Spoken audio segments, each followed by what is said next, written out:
Bonjour à tous et bienvenue dans cette nouvelle vidéo qui est la suite logique des autres vidéos de la dernière vidéo que j'ai faite sur le Scrambler NXDN. Et là on va parler à nouveau NXDN.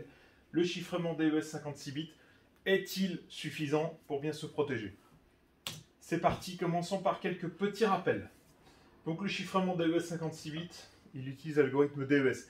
C'est un vieil algo qui est encore utilisé, alors je ne sais pas exactement où, j'ai essayé de me renseigner. C'est pas très clair, mais aujourd'hui on utilise plutôt ce qu'on appelle du triple DES ou du double DES, c'est-à-dire 3 clés différentes et on fait tourner 3 fois l'algo de manière à avoir une sécurité suffisante puisque les 56 bits aujourd'hui sont considérés comme peu sécurisés. C'est le deuxième niveau de chiffrement proposé par ICAM, je rappelle qu'il y en a 3. Premier niveau de chiffrement, le Scrambler, 32 767 clés possibles, j'en ai parlé, j'ai fait une vidéo la semaine dernière là-dessus. Cassable en une seconde. Deuxième niveau de chiffrement, DES 56 bits, celui qu'on voit ici. Troisième niveau de chiffrement, AES 256 bits.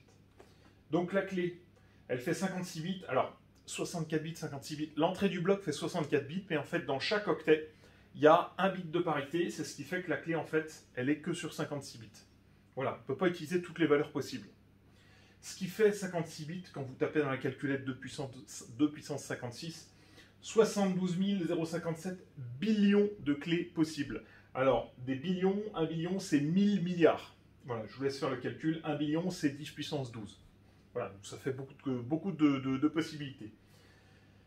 Ça utilise des vecteurs d'initialisation, c'est-à-dire que chaque trame, si la trame est identique, que vos codeurs émettent une trame identique à chaque fois, grâce au vecteur d'initialisation, IV pour Initialization Vector, ça va permettre de faire tourner ce qu'on appelle le cache stream, le flux qui permet d'encrypter chaque octet et chaque bit. Voilà, ça permet du coup, c'est plus compliqué à décoder et ça évite les répétitions.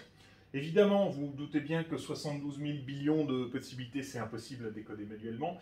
Et alors, un truc qui n'est pas clair pour moi, il est possiblement sous licence. Je m'explique. Moi, j'ai ces postes-là. D'ailleurs, je me suis trompé dans la référence que je vous avais donnée. C'est pas DF64, c'est des 4400 DT si je ne me trompe pas. Dans ces postes-là, j'ai une platine ICOM UT134 que je suis venu plugger dedans et j'ai en plus une licence AES. J'arrive pas à savoir si le DES on peut l'utiliser avec ou sans cette platine UT134. La licence AES on s'en fout, la licence logicielle elle n'est pas nécessaire parce que c'est que du DES. Donc je dis possiblement sous licence, c'est pas clair. Moi je me pose pas la question parce que dans mes postes je l'ai déjà directement donc je peux faire du DES et de l'AES. Voilà, donc possiblement il faut rajouter sur ICOM en tout cas cette platine. Mais je n'arrive pas à comprendre. Je ne suis pas sûr. C'est peut-être oui, c'est peut-être non. Voilà. Sur du Kenwood qui fait du NXDN, j'en ai aucune idée, je ne connais pas, je n'ai pas de matériel Kenwood à mettre à disposition. Ensuite, on continue. Le 56 bits, pour moi, c'est un bon niveau de chiffrement pour 90% des applications. On dit aujourd'hui qu'il est dépassé, etc. Ça reste, par rapport à son homologue en DNRRC4 40 bits, il y a quand même 16 bits de plus. Il est beaucoup plus sécurisé, à mon sens. J'ai mis 90%, j'aurais pu mettre 95%. Malgré tout, comme c'est des clés de 56 bits, bah, ça reste décodable aujourd'hui avec des moyens informatiques importants. Je ne sais pas en combien de temps c'est décodable. Sur Wikipédia, on parle de quelques jours, on parle de machines qui l'ont fait en 2 semaines, on parle de FPGA. Moi, je ne l'ai pas encore fait, je travaille dessus d'ailleurs. J'essaye de faire je vais me lancer là dans un code juste pour le plaisir, qui fait tourner un GPU de façon à accélérer un maximum les calculs. Donc je ne sais pas combien de temps ça se décode. Je pense qu'aujourd'hui, avec un bon GPU, ça va pouvoir se faire en quelques jours. Encore une fois, je ne l'ai pas fait, donc je ne peux pas certifier ce que je vous dis. Je recommande d'utiliser ce chiffrement pour les réseaux sensibles. Quand je dis sensible, ben pour moi, c'est tout ce qui est secours d'urgence, police municipale, association agréée de sécurité civile. C'est un bon niveau de chiffrement. Il sécurise vraiment bien par rapport au RC4 40 bits. À privilégier là-dessus. Par contre, vu que les 56 bits aujourd'hui, ça peut se casser avec des moyens informatiques un petit peu importants, à ne pas utiliser sur des réseaux très sensibles. Ce que j'appelle les réseaux très sensibles, c'est des réseaux à fort enjeu sécuritaire ou étatique, où là, je vous invite plutôt à passer sur le 3e et dernier niveau de chiffrement, qui est l'AES 256 bits, qui lui est, à ma connaissance, encore une fois, à ma connaissance, non brute forçable. Alors vous allez dire, bon très bien, moi je n'ai pas envie de payer une licence AES 256, est-ce que je peux malgré tout utiliser ce chiffrement, mais l'améliorer encore? Bah oui, tu peux l'améliorer encore. Peut-on améliorer la sécurité du réseau en restant sur du chiffrement de DES 56 bits? Oui. deux possibilités que je te donne ici, utiliser plusieurs clés. Tu peux très bien avoir, je crois que dans un poste, tu peux en mettre 63, il me semble, des clés. On peut rentrer 63 clés différentes en fonction du KID.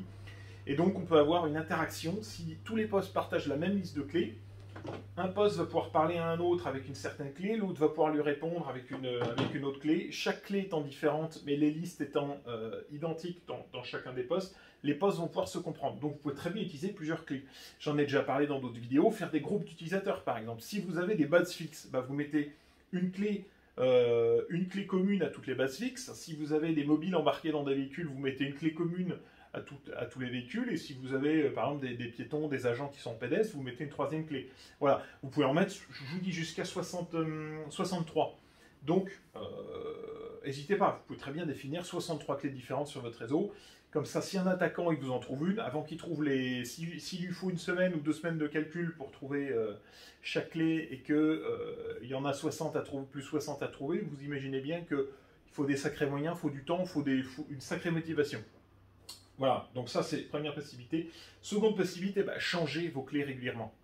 À vous de déterminer à quelle fréquence il faut les changer. J'ai fait une vidéo là-dessus, sur le sujet. Je ne vais pas y revenir, j'en ai déjà parlé dans plusieurs vidéos. Donc ça, si vous avez la même clé depuis 10 ans, bah, votre clé, techniquement, elle ne vaut peut-être plus rien, quoi. Elle a peut-être été partagée, elle a peut-être fuité. Changez-les régulièrement. À vous de voir à quelle fréquence vous les changez, quelle est votre politique de sécurité, en fonction des enjeux de votre réseau. Je vous propose du coup une petite démonstration pour vous prouver qu'on peut utiliser plusieurs clés.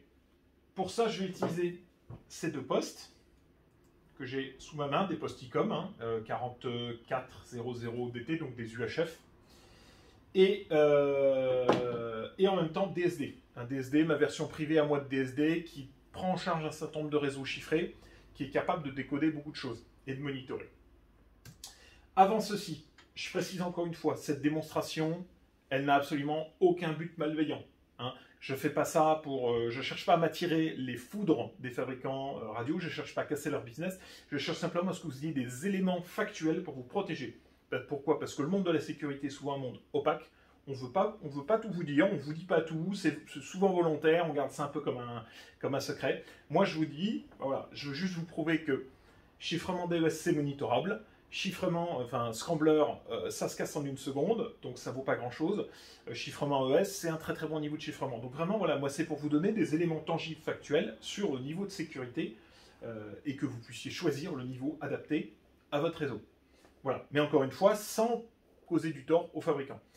Je l'effectue du coup sur mon propre matériel, mes deux postes qui sont ici. Fruit de mes propres recherches et d'expérimentations diverses. Alors, le chiffrement NXDN, il est connu, il est dans la norme. Hein, partie D, sécurité, vous cherchez standard NXDN, donc il n'y a pas eu beaucoup d'expérimentation. Néanmoins, il a fallu l'implémenter dans mon DSD, dans la version qui existait initialement en open source. Et c'est à but pédagogique et informatif uniquement. On y va, c'est parti pour la démo. Hop, je vais donc zoomer pour qu'on puisse voir l'écran. Alors, on va afficher. Donc là, j'ai Cygwin ici dans lequel je vais exécuter mon DSD. J'ai ensuite DSD+, que je lance toujours en monitoring, en plus. Alors DSD+, qui ne supporte pas la crypto, par contre, il affiche les données. Ça permet de comparer entre DSD et DSD+. Ça permet de comparer les données affichées. On y va, un petit zoom. On va passer sur du 300%. Voilà. Clac. Clac. Voilà, ça c'est bon, ça c'est bon. Dans un premier temps, DSD n'est pas encore lancé, il y a juste Cygwin de lancer. Et voici. Alors, j'ai flashé dans les clés, dans les postes, là, dans chacun des deux postes. Ils ont une liste de clés avec 4 canaux. Je vais zoomer pour que vous puissiez voir. Des clés DES, on voit les données là, ici. Clé DES 1, 2, 3, 4, 01, 01, 01, 02, 02, 02, 04, 04, 07, 07, 07. Utilisez surtout pas ces clés-là, hein. Utilisez des vraies clés générées, prenez toute la place, 64 bits, voilà, vous pouvez mettre 8 octets, donc 8 ou 16 caractères, c'est 8 octets. Voilà, prenez bien des clés qui prennent toute la totalité de la surface comment dire, quand vous rentrez les clés, hein. Faites en sorte que ça prenne la totalité des caractères. Je les ai nommés DES 01, 02, 03, 04, et ça c'est le remplacement mémoire, 21, 22, 23, 24. Pourquoi? Parce qu'il y a d'autres clés qui ont été rentrées dans les postes qui sont des clés AES. J'en parlerai dans la prochaine vidéo qui sortira la semaine prochaine. Voilà les clés, donc 01, 02, 03, 04, 07. Très simple. Commençons par un petit test d'abord en clair. Bon, alors en clair, normalement, hop, ça va aller très vite. Hein. Test. Donc là, je parle en clair. 1, 2, 3, 1, 2, 3, 4, 5, 6. Parfait. Là, je parle également en clair. 1, 2, 3, 4, 5, 6. On voit très bien dans DSD+, que ça passe. On l'entend également. Il y a un écho. Voilà, donc la DSD+ est lancée.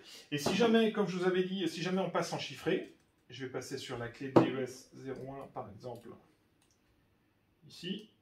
Hop. Si on parle en chiffré, bah, DSD, il va se taire. Donc là, j'entends en DES du poste 01 au poste 02. Par contre, sur DSD, là, je n'entends plus rien. Je monte le son, là, ici. On voit l'algorithme DES, KID numéro 1. Voilà, ça passe pas, on l'entend pas.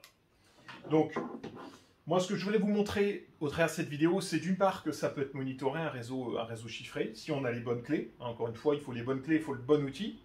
Et deuxièmement, que vous pouvez très bien utiliser plusieurs clés pour communiquer entre les postes. Donc on y va, cette fois-ci, je lance mon DSD à moi. Donc on voit les clés 1, 2, 3, 4, ce sont les identifiants des clés. Les clés 01, 01, 01, 02, 02, 04 et 07, là. Donc on voit bien les clés qui sont affichées ici. Ensuite, clac, clac. Je vais mettre DSD+, je vais le décaler, en fait. Je cherche à chaque fois un endroit où le mettre. Donc là, je vais parler, par exemple, sur ce poste-là, je l'ai mis sur le canal DES 01. Et celui-ci, hop, canal DES 02. Donc, celui-là, il parle avec la clé numéro 1, donc 01, 01, 01, 01. Et celui-là, normalement, quand il va reparler, il va parler avec la clé 02, 02, 02, 02. Et vous allez voir qu'il y a donc deux clés différentes, et ils vont pouvoir s'entendre et se comprendre. Je commence. Test cette fois-ci avec la clé, là j'ai la clé DES 01 qui reçoit sur le poste qui est sur la clé DES 02. Et si on écoute sur DSD, eh ben DSD on entend ceci. Je vais m'éloigner un petit peu. Voilà. 1, 2, 3, 4, 5, 6, 7, 8, 9, 10. On voit bien qu'on est... Hop, attends, je vais couper ça. Je suis un peu proche. Hein. Je ne sais pas si on voit l'antenne là qui est derrière au niveau du... J'aimais très très fort avec le SDR, ça sature un peu l'entrée. Donc des fois il y a des sauts sur DSD. Donc on voit que j'ai bien parlé en DES avec la clé KID numéro 1. Je vais parler pendant 27 secondes d'ailleurs. Et là on voit aussi clé DES KID 1 qui défile. Donc là, test. Cette fois-ci, je parle là toujours avec la clé DES numéro 1 à un poste qui m'entend en DES numéro 2. Bon, on voit que ça saute un peu, je vais m'éloigner. Là, je laisse le poste. Il décode normalement la clé numéro 1. Là, je vais lui parler avec la clé numéro 2. Vous allez voir que ça va s'entendre. Je baisse DSD. Test avec DSD. Test clé DES numéro 2. On voit bien algorithme DES KID numéro 2. Ici, je baisse le son. Et là, maintenant, si on met DSD, DSD, est-ce que tu m'entends? Oui, DSD, tu m'entends. DSD m'entend bien. C'est parfait. C'est parfait. Ouais, bon. Voilà. On peut également, bah tiens, par exemple, je vais essayer la clé DES 03, et là, je vais mettre sur le canal 04. Tiens, je vais m'éloigner un peu parce que ça saute quand même. Test, cette fois-ci, clé DES numéro 3. Clé DES numéro 3. Alors, hop, DSD saute. Je vais essayer de décaler l'antenne un petit peu. Test avec la clé DES numéro 3.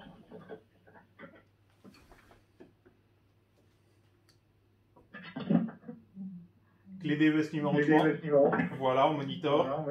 C'est bien, clé DES, c'est correct. Voilà, donc on voit que là je parle avec la clé DES 03. Ici, oui, évidemment, clé DES 03, on l'entend. Je vais laisser DSD. On l'entend bien là. Voilà, c'est parfait. Et maintenant, je vais changer les postes. Cette fois-ci, celui-là, il est réglé sur la clé DES numéro 4. Et on va voir que ça va passer. Test. Donc là, je parle avec la clé DES numéro 4 sur un poste qui attend la clé DES numéro 3. Donc ça marche très bien. Et si je monitor avec DSD, DSD, tu m'entends? Oui, DSD m'entend. C'est parfait. Super. Bon, je vais couper. Le fait que DSD, des fois, il saute, c'est d'une part que je sature un petit peu le signal. Je vais mettre très très fort là. Je mets, voilà, l'antenne est à moins d'1 mètre derrière. Et en plus, les patterns de synchronisation sur NXDN, ils sont tout petits. Et des fois, DSD, ils voient des fausses synchros. Ils synchronisent sur une trame en pensant que c'est un début de trame. Et en fait, ils sautent. C'est pour ça qu'on a du bruit qui est mauvais. Donc l'outil, il n'est pas parfait. Il décode quand même, mais il n'est pas non plus... voilà, il serait à reprendre pour décoder de façon plus précise ces fameuses trames de synchro. Voilà, je vais m'arrêter là pour cette démo. Je vais revenir sur le PowerPoint. Ce que je voulais vous dire au travers de cette démo, simplement... Hop, on va réduire ça. Ça aussi, c'est pareil. Ce que je voulais vous dire au travers de cette démo, c'est que même si le DES aujourd'hui, il est plus considéré comme très sécurisé par rapport à du DMR RC4, il est quand même beaucoup plus sécurisé. Donc, est-ce que utiliser du chiffrement DES 56 bits sur son réseau, c'est une bonne idée? Oui. Oui, si votre réseau il est sensible, dites-vous que pour casser du DES, c'est pas à la portée de tout le monde. Pour monitorer un outil, pour monitorer un réseau DMR, si on n'a pas les bons outils, c'est pareil, c'est pas à la portée de tout le monde. Donc, si votre réseau il est sensible, c'est intéressant que vous l'utilisiez. Voilà. Utilisez en revanche, moi je vous invite vraiment à utiliser plusieurs clés. Souvent dans les réseaux que j'ai pu voir, les réseaux pro, ils ont tendance à utiliser une seule clé pour tout le réseau. Dites-vous que si vous multipliez les clés, vous allez multiplier vous allez augmenter le niveau de sécurité. Donc c'est quelque chose qui ne se fait pas beaucoup. Je vous invite donc à le faire. Et évidemment, changez vos clés régulièrement. Voilà, petit mot de la fin. Merci à tous d'avoir suivi cette vidéo. J'espère qu'elle vous a plu. Et petite page de pub, comme à mon habitude à la fin de mes vidéos. Pour ceux qui ne me connaissent pas, je m'appelle Louis Riguervé. Dans la vie, je suis ingénieur indépendant en électronique. J'ai monté ma société, je travaille à mon compte. Société qui s'appelle Ingéniesup. Vous pourrez aller voir mon site internet si vous êtes intéressé pour en savoir plus sur ce que je fais. F4HUZ, c'est mon petit indicatif radio parce que je suis passionné de radio, je suis passionné de crypto. Si certains sont intéressés par avoir de l'expertise en radio, de l'expertise en sécurité, de l'expertise ou alors du développement logiciel, il n'y a aucun problème. Simplement, notez que je serai sélectif, je ne réponds pas à tout le monde. Approchez-moi par LinkedIn si vous avez des questions là-dessus. Uniquement par LinkedIn, vous me faites une invitation personnalisée. J'insiste bien parce que j'ai déjà eu plusieurs demandes, j'accepte pas tout le monde, donc vous personnalisez votre invitation en précisant bien ce que vous voulez. Ça ne sert à rien de m'écrire directement par mon formulaire de contact, ça ne sert à rien de m'appeler directement par téléphone, je ne répondrai pas. Je répondrai vraiment que aux professionnels qui m'abordent par LinkedIn et il faut que vous ayez un lien avec la cybersécurité, les radiocommunications, la sécurité, l'informatique, le développement, l'électronique, quelque chose qui a un lien avec les radiocoms et qui a un lien avec la technique. Voilà. Si vous êtes intéressé également par mon outil DSD que je viens de vous présenter, je regrette, c'est un outil que je ne vends pas. Si vous voulez jouer avec, il existe un outil open source, vous allez sur mon site internet, vous trouverez une version compilée qui tourne sous Cygwin. Il y a également les sources qui tournent sous GitHub. Malheureusement, je ne veux pas causer du tort, donc aujourd'hui cet outil j'ai décidé de ne pas le distribuer, de ne pas le vendre. En revanche, ce que je peux proposer si vous êtes intéressé par la prestation, c'est vous proposer du développement logiciel ou du développement électronique qui est mon cœur de métier sur votre réseau, c'est votre code, ça vous appartient. Notez simplement qu'on n'est pas du tout dans les prix du marché d'un développeur classique, on sera beaucoup plus élevé. Voilà, je tiens à être sélectif là-dessus parce que je ne veux pas que ça tombe dans de mauvaises mains. Mon travail ne doit pas tomber dans de mauvaises mains, donc je suis très sélectif et voilà, d'où l'intérêt pour moi de pratiquer, enfin je tiens à pratiquer des tarifs élevés pour garder cette sélectivité, c'est volontaire. Donc cet outil, je ne le donne pas, je ne le distribue pas non plus. Libre à vous d'aller prendre la version open source et de la modifier si vous souhaitez la reprendre. Voilà, les sources sont libres, sont ouvertes. J'en ai à présent fini avec cette vidéo, je m'arrête là. On va se voir la semaine prochaine pour la future vidéo qui traitera de l'AES 256. D'ici là, je vous dis portez-vous bien et je vous dis merci d'avoir suivi jusqu'au bout. À très vite dans cette prochaine vidéo. Allez, ciao!